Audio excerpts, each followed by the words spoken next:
Hello everybody and welcome back to Red Eagle Politics. Make sure you guys like this video down below and subscribe to the channel if you are new. So Donald Trump going to California yesterday for a rally with tens of thousands of people, and this definitely caught a lot of people's attention. And it was a resounding success because you have Donald Trump. He's going into a state that Republicans are probably obviously not going to win this year and have not won since 1988, but he's still making a pitch to voters late in the cycle, and he's got this rally that gets all this media attention. You have all these, actors that lean right, like the Quaid brothers, for example, were in attendance. They spoke at the rally, and it garnered a lot of media attention.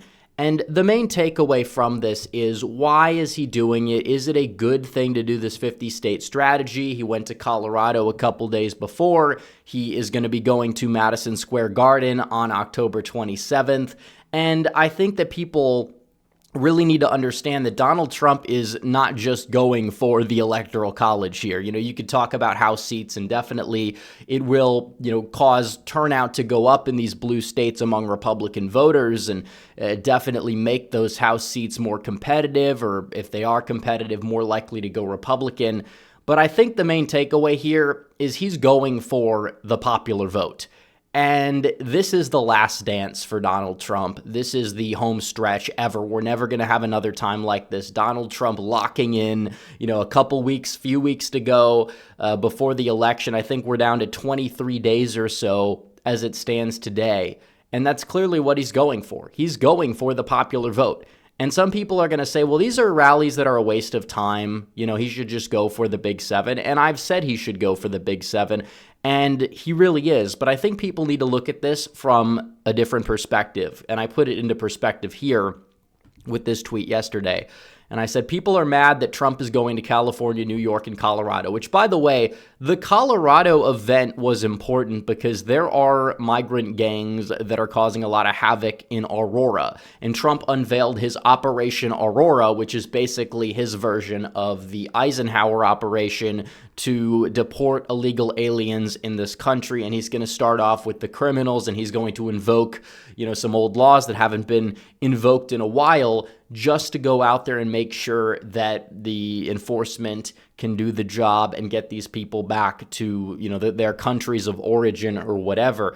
But, besides Colorado, I think it's important that he went there to highlight it. But New York is another thing, because this is like the final home stretch. You have Madison Square Garden. People have been saying Trump should do a rally at Madison Square Garden. And a week and a half or so before the election, that is where Donald Trump is going to be going. And I honestly think that just the optics of it are going to cause a lot of people to tune in. And he's going to be getting a lot of attention and the coverage in the media from it. It's probably more of a net benefit than him going to Johnstown, Pennsylvania for the 97th time, which he's going to go there a lot. I mean, he's going to a lot of places in Pennsylvania. He's not stopping campaigning, but him taking these little detours, I think it's more about his legacy. It's more about the popular vote. It's not going to cost him the election because he, does a rally in Nevada, then the next day does an event in Nevada, and then goes to California later that day for a rally that's going to get a lot of media coverage. And look at this in perspective. In 2020, how many states did he go to that were not decisive, that were not decided by, 3 points or less? He did 3 rallies in Ohio. This is post-convention. 2 rallies in Iowa. 2 rallies in Minnesota. 2 rallies in New Hampshire. All 4 of these states. Actually, he did another rally in Virginia. He did a rally in Nebraska for the 2nd district, which was not close at the end of the day. So you're talking about states that were decided by 6, 7 points or more. You have 1, 2, 3, 4, 5, 6, 7, 8, 9, 10, 11 stops in states that were not even close to being competitive. There weren't even that many down ballot races that were positively impacted or that were at risk. People will say, well, what about the Senate race? Joni Ernst was never in a position where she was going to lose to Teresa Greenfield. She underperformed Trump by a couple points, but that was about it. But you look at Florida, even Florida, maybe you could say he could have gone there a couple times or whatever because it did end up, being closer than the others, but 7 times. So you're talking about close to 15 rallies down the stretch that were, quote unquote, wastes of time. But then Trump kind of does something a little out of the box, goes for the popular vote. Some people are questioning it. I think that that's what people just don't seem to understand. This time, you look at where he's going. He went to Long Island, which was more about down ballot races. Same thing with Montana, and that was back in July. Minnesota was, back in July as well. A lot of people thought that Biden would still be the nominee, and Minnesota was, relatively competitive, one could say. And then you look at the Aurora event, you look at the Coachella event, Madison Square Garden. That's going to be huge. That is going to be absolutely huge. It's going to be pandemonium. Trump has got to make it a good one.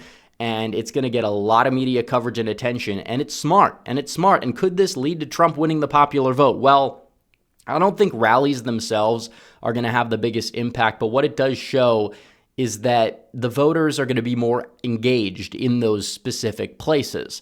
You have a lot of people who live in California, who live in New York, who are, Republican leaning or Trump leaning, Trump friendly, but understand that Trump probably isn't going to win those states. But they're fired up, especially in New York, where you have a lot of polling that's a lot closer. I'm not saying Trump really has much of a shot. It would take some crazy, mathematical shifts that I just can't fathom at the moment for it to happen.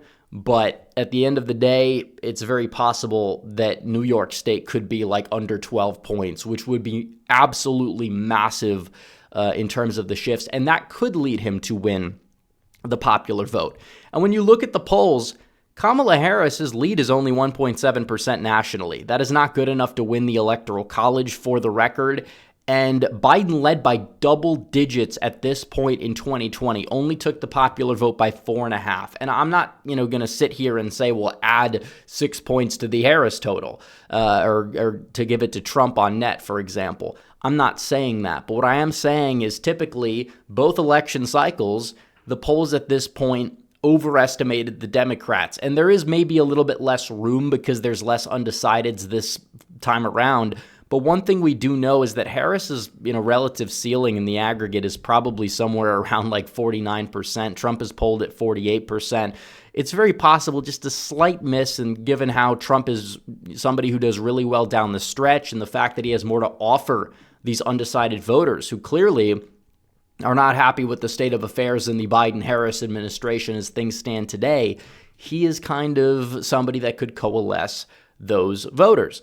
And I wanted to take some time in this video, and this is the final part of it, to put this on the swingometer. I've talked about the swingometer. I think it's more important to predict using the swingometer than it really is to predict, in many regards, any other way. You have these, things where you can shift counties around, like the election shuffler, which is interesting, but it doesn't really tell the full story because there's certain counties that exist in the suburbs, for example, that are more working class than not, and people tend to forget it. You have to account for all demographic shifts, and we're going to try to see what it would take for Donald Trump to win the popular vote. So in terms of the white non-college vote, if Trump just gains 2 points and Harris loses 2 points, he already cuts that lead under 3 and would already win the Electoral College.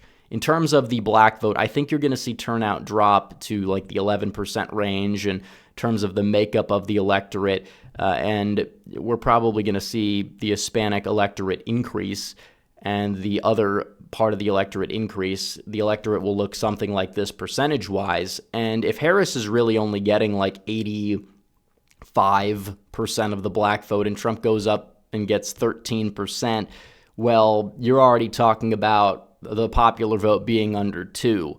And then for the Hispanic vote, if Trump is really going to be cracking in the 40s, which is very possible, you would essentially see him go out there and get it under 1 point. And maybe he gains a little bit with the other demographic as well. If he's able to do that, which a lot of polling says that he will, okay, you're already kind of knocking on the door there.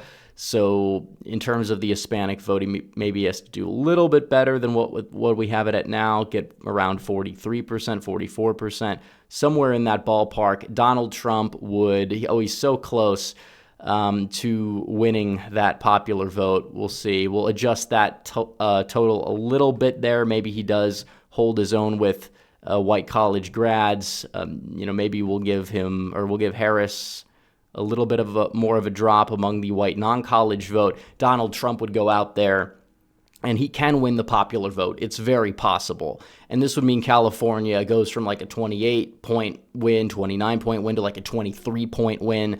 Obviously, it's not a perfect model. I think he could win Florida by more than 10. I think that New York could be closer than Harris plus 17. By how much, we could really debate that. But that kind of bolsters my argument about the popular vote. And at that point, you're talking about the Rust Belt states being in Donald Trump's column in terms of the total margin. Like Pennsylvania, he'd be taking that by close to 200,000 votes at that point. Wisconsin, he'd be taking it by over 3 points. Is this possible? It's absolutely possible.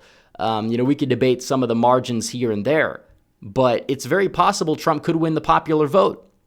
And I keep talking about the Gallup poll that we saw, because they do this every single election cycle. The third quarter party ID data, if you aggregate the third quarter in every election year, it's usually like on point. You look at 2008, they had it at what, D plus 6, D plus 7. That was the popular vote. It was D plus 4 in 2012. It was D plus 3 in 2016. It was D plus 5 in 2020. Now it's R plus 3. And do I think that means that Trump's going to win the popular vote by 3? I still would say probably not, but could he win the popular vote? Absolutely. Even when you look at the final aggregates, 2016, they underestimated Trump on net by 1.1%. In 2020, they did it by nearly 3%. On the 538 aggregate, it was like a 4-point miss. So when you look at that and you look at the big picture here, it's absolutely true that Donald Trump can win the popular vote. Even if you do adjust the midpoint of those two polling misses, he would win it as the polls stand today. But this is not the final aggregate yet. But you see what's happening in these polls too. NBC News goes from Harris plus 5 to a tie. ABC goes from Harris plus 6 to a tie. CBS News went from like Harris plus 4 or 5, now it's Harris plus 3. So you're seeing shifts across the board to Donald Trump, and a lot of these pollsters that typically have underestimated him, you look at what's going on in the betting odds all around, Donald Trump is so far the favorite, and it's very possible that he wins the popular vote. We'll just have to wait and see.